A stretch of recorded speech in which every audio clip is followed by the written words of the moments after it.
Татар Сарықташ ауылы, Сарықташ районы, Оренбур өлкәсе, Үзәк урамы.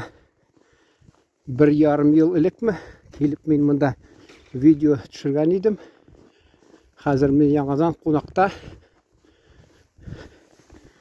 Мені міне қызықсындырды.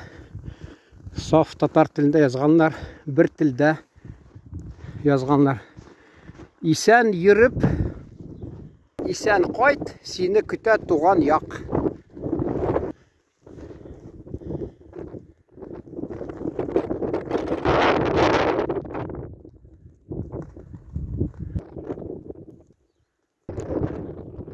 Саумы менің туған ауылым, син дип тибә менің йөрәгем.